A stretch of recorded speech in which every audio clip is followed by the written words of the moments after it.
नमस्कार। खबरों की खबर में आपका स्वागत है। बांग्लादेश के मोहम्मद यूनुस की उल्टी गिनती शुरू हो गई है। रूस ने सीधे सीधे धमकी दी है कि जल्द से जल्द, सूनर द बेटर, आप हिंदुस्तान के साथ ये जो टेंशन क्रिएट कर रहे हो उसको खत्म करो, वरना। और ये ऐसा डरा किस रात में ही इसने फोन कर डाला। अमेरिका में जो साउथ एशिया के जो इंचार्ज हैं सरगई गोर, जो ट्रंप के बहुत करीबी हैं, उनको फोन करके बताया, बचा लो, अब मामला हमारे हाथ से निकल रहा है। वो सारी डिटेल में दूंगा। रूस की धमकी और अमेरिका के पास जो एसओएस कॉल इसने किया उसके बारे में, उसकी डिटेल में आपको दूंगा। लेकिन खतरा सिर्फ रूस और हिंदुस्तान से नहीं, इसने सांप पाले थे, अब वही सपोले इसके जान के पीछे पड़ गए हैं। वही इनकलाब मंच, वही जिहादी हादी का संगठन, उसने ये ऐलान किया है कि अब यूनुस को सत्ता से हटाने के लिए सड़कों पे आंदोलन किया जाएगा। आप जिनको हिंदुओं के पीछे लगा रहे थे, अवामी लीग के पीछे लगा रहे थे, अब वही खून के प्यासे हो गए हैं मोहम्मद यूनुस के। और इस बीच एक और बड़ी खबर यह आई कि ये जो पूरा बवाल मच रहा है उसमें, क्योंकि आपने शेख हसीना की पार्टी को तो बैन कर दिया, लेकिन खालिदा जिया की पार्टी ने यह कहा है कि यह फेल हो गया, इसके कंट्रोल में कुछ नहीं है। और तो और खबर यह आ रही है कि बीएनपी, खालिदा जिया की पार्टी और शेख हसीना की पार्टी के बीच कुछ अंडरस्टैंडिंग हो गई है। दोनों ने हाथ मिला लिया है। दोनों का जॉइंट उम्मीदवार ये जो 12 फरवरी को चुनाव होने वाले हैं उसमें साथ लड़ेंगे। मतलब बहुत चतुर चालाक बनने की कोशिश कर रहे थे मोहम्मद यूनुस, लेकिन अब इनका सारा पासा उल्टा पड़ रहा है। इसलिए अब अपने आका, अपने मालिक, जिसका ये गुलाम है, अमेरिका को फोन लगा रहा है। और इस बीच जो सारी खबरें आ रही है उसको आपको समझना पड़ेगा। कारण ये कि कल बांग्लादेश के तमाम जो मीडिया पर्सनल्स हैं, बड़े बड़े एडिटर्स, पत्रकार, रिपोर्टर्स, इन लोगों ने में खुले रूप से आकर के बकायदा यूनुस के खिलाफ प्रोटेस्ट किया और यह कहा कि प्रथम आलो और डेली स्टार के अंदर जो अटैक कराया गया ये यूनुस ने कराया। मतलब चारों तरफ से अब ये विलेन बनता चला जा रहा है। और सबसे बुरी खबर जो यूनुस के लिए है कि आर्मी ने इसके साथ देने से मना कर दिया है। आर्मी इसके साथ नहीं है। तो अब किस तरीके से उल्टी गिनती शुरू हुई है, कैसे वहां पे अब ये प्रॉब्लम में फंस रहे हैं, तो कुछ खबरों के ऊपर नजर डालते हैं। Inqilab Morcha, the platform that Sharif Osman Hadi belong to, threatened a movement to oust Mohammed Yunus-led government if justice is not delivered. Situation in the country is on the edge after another student leader was shot at on Monday. According to BD News 24, Member Secretary Abdullah Al-Jabbar of the group said at a media briefing that it will protest in the street until justice is delivered. You cannot get away without telling who the murderer of Hadi was by just holding the election. This is not done. Justice must be ensured before the election. Otherwise, no election will take place. Inqilab Moncho will not leave the street until the murderers and their backers are brought to justice. ये इनकलाब मोंचो, इनकलाब मंच, जिससे वो हादी, ये सब जिहादियों का gang है। इन लोगों ने आज प्रेस कॉन्फ्रेंस करके थ्रेटन किया है कि भाई किसने गोली मारी उसको तो निकालो। आपने तो हल्ला करवा दिया, बवाल मचवा दिया, इंडिया भाग गया, इंडिया का रोल है, ये है, वो है। अब जो जानकारी आ रही है कि ये तो जमात के लोग हैं, ये जमाते इस्लामी बांग्लादेश जो है उससे जुड़ा हुआ व्यक्ति है ये, और इसलिए शक की सुई मोहम्मद यूनुस के ऊपर जा रही है। अब इस साफ साफ कहा गया है इसके द्वारा कि एक और मर्डर हो गया, यह लगातार हमारे लोगों को मारा जा रहा है। इसका मतलब साफ है कि आप पूरी तरीके से फेल हो रहे हो और आप ये घोषणा कर रहे हो कि टाइम पे इलेक्शन होगा। इलेक्शन हम नहीं जानते। पहले किसने किया उसको सामने लेकर के आओ, पूरी कॉन्स्पिरेसी बताओ, और जस्टिस अगर नहीं मिला तो फिर आपकी कुर्सी नहीं बचेगी, आपके खिलाफ आंदोलन शुरू होगा और 24 घंटे की मोहलत दी गई है। मतलब यही जिन छात्रों ने इसको सिर पे बिठाया अब वही धक्के मार के बाहर निकालेगा। सिचुएशन इतना खराब हो रहा है कि लोग तो परेशान है ही। जो सबसे बड़ी पार्टी शेख हसीना की अवामी लीग के बाद वो बीएनपी, उसके तरफ से आज प्रेस कॉन्फ्रेंस किया गया। ये कहा गया हर मुकाम पे जो है यूनुस फेल हो गया, हर जगह से ये फेलियर है और जो लोगों की मौत हो रही है, जो हिंसा भड़क रही है, ये एनआरकी की ओर ले गया है। ये सिर्फ चिकनी चुपड़ी बातें करता है, इसके कंट्रोल में कुछ नहीं है।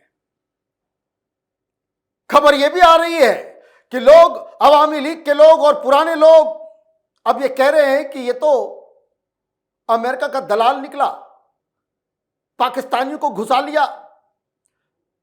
बड़ा कोलाहल है बांग्लादेश के अंदर और इस बीच मामले को और भी ज्यादा क्रिटिकल तब हो जाता है जब रूस से धमकी दी जाती है। वहां जो एम्बेसडर है उनको पुतिन ने कहा होगा कि जरा लेफ्ट राइट सेंटर इसको ठीक करो, इसको मैसेज देना जरूरी है कि इस तरीके से आप जो एंटी इंडिया माहौल बना रहे हो, हिंदुओं को काट रहे हो, यह ज्यादा दिन तक चलेगा नहीं। आपको मालूम होना चाहिए, अभी कुछ दिन पहले आर्मी चीफ पुतिन से मिलके आए हैं। वहां के आर्मी चीफ जनरल जमा, उसकी बात हिंदुस्तान के आर्मी चीफ से हुई थी। आर्मी इनके साथ नहीं है और इस बीच रूस की तरफ से जो जानकारी दी गई है वो यूनुस के लिए एक बहुत बड़ी मुसीबत बन गई है। क्या खबर है? Russia has urged Bangladesh to ease tension with India as soon as possible, emphasizing that a stable relation between the two neighbors are crucial for regional stability. Russian ambassador to Bangladesh, Alexander Grigoryevich Khojin, urged Dhaka to remember New Delhi's pivotal role in country's independence in 1971. The sooner you reduce the tension, the better. Because historically, since 1971, when Bangladesh gained independence, it was mostly because of Indian help, and Russia also supported this, Khojin said. साफ साफ कहा है, sooner the better. जल्द से जल्द खत्म करो ये तमाशा, और ये तमाशा इसलिए भी खत्म करो कि तुम्हारी आजादी तो भारत ने दिलवाई थी 1971 में, और उसमें रूस का भी एक रोल था, और तुम्हारे कारण सारा जियोपॉलिटिकल खेल जो है एशिया का वो बदल जाएगा। ये तुम अपने छोटे से सत्ता के लिए, तुम पूरे रीजन के लिए खतरा नहीं क्रिएट कर सकते। कहने का मतलब क्या है? इसका इशारा बिल्कुल साफ है। पहला वार्निंग दिया गया है। इसका मतलब यह है कि हिंदुस्तान कुछ बड़ी तैयारी में है, और इस बड़ी तैयारी का मतलब यही है कि रूस ने कहा होगा कि थोड़ा रुक जाओ, एक बार समझा देते हैं। एक बार समझा दिया जाता है, नहीं समझेगा तो फिर जो होने का होगा तो वो होगा ही। तो ये एक फ्रेंडली एडवाइस दी गई है कि जितना जल्द हो सके इंडिया के साथ रिश्ते ठीक करो। ये एंटी इंडिया प्रोपेगेंडा तुम्हारे लिए खतरे से खाली नहीं है, और ये सारी चीजें हो रही है। तो फिर अब ये क्या करेगा?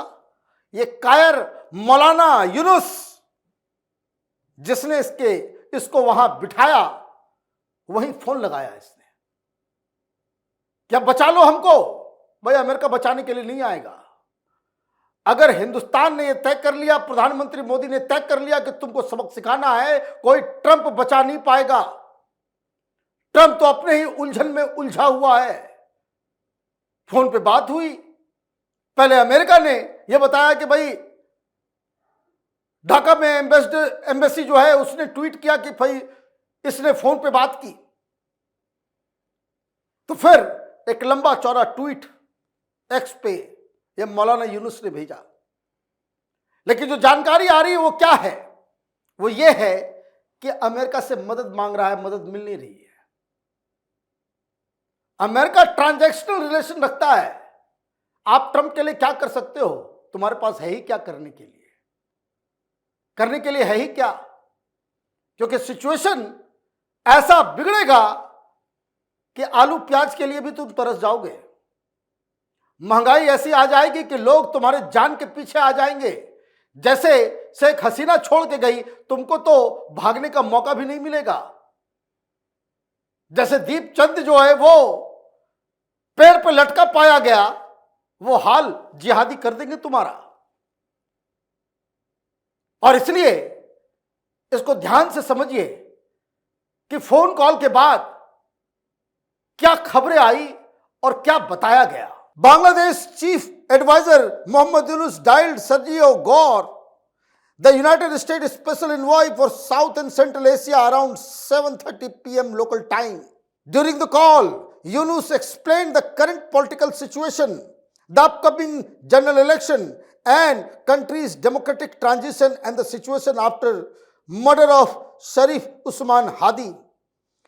The call lasted for half an hour. In a post on X, Yunus said he informed Gore that supporters of ousted regime were allegedly spending large sum of money to disrupt the electoral process and that their absconding leader was encouraging violence. He said the interim government was fully focused on conducting a free and fair peaceful election, which he hoped would set a benchmark for the country. ये लिख रहा है क्या हमने Sergei गौर से, जो Trump का right hand है, पूरे साउथ एशिया सेंट्रल एशिया का इंचार्ज है, उसको हमने बताया क्या सिचुएशन अभी चल रहा है और ये प्रॉमिस किया है कि टाइम पे इलेक्शन होंगे। आधे घंटे बातचीत हुई। क्यों बातचीत हुई? आपको उसने कॉल किया? नहीं। आपने किया? हां। क्यों? किस चीज के लिए? इसका मतलब है कोई दबाव है, प्रेशर है। और आप ये क्यों कह रहे हो कि हमने इन सब चीजों के ऊपर बातचीत की और हमने अश्योर किया है कि चुनाव समय पे होंगे? इसका मतलब अमेरिका ने आपको थ्रेटन कर दिया कि भाई क्या चल रहा है, क्यों तमाशा हो रहा है? हमारे पार्लियामेंट के अंदर तुम्हारे खिलाफ हमारे सांसद जो है वो आवाज उठा रहे हैं। कनाडा में आवाज उठ रही है, यूएन में आवाज उठ रही है। हर तरफ से आपके जो ह्यूमन राइट्स रिकॉर्ड्स हैं वो इतने खराब हैं। जिस तरह से जिंदा हिंदुओं को जलाया जा रहा है, आपको समझ में नहीं आ रहा है कि अमेरिका के अंदर जब ये आवाज उठने लगेगी तो हम आपकी मदद नहीं आ पाएंगे। इलेक्शन टाइम पे कराओ, निकलो वहां से, अदरवाइज हम आपके साथ खड़े नहीं हो पाएंगे। This is what is happening. रूस से धमकी, अमेरिका से धमकी, हिंदुस्तान से धमकी, और जिन लोगों ने इसको सिर पे बिठाया, इनकलाब मंच की तरफ से भी धमकी दी जा रही है। उल्टी गिनती इनकी शुरू हो गई है। शेख हसीना तो बच गई, ये तो बच भी नहीं पाएगा। आप देखते रहिए कैपिटल टीवी। हमारे वीडियोस को लाइक कीजिए, शेयर कीजिए और हमारे चैनल को सब्सक्राइब कीजिए। धन्यवाद।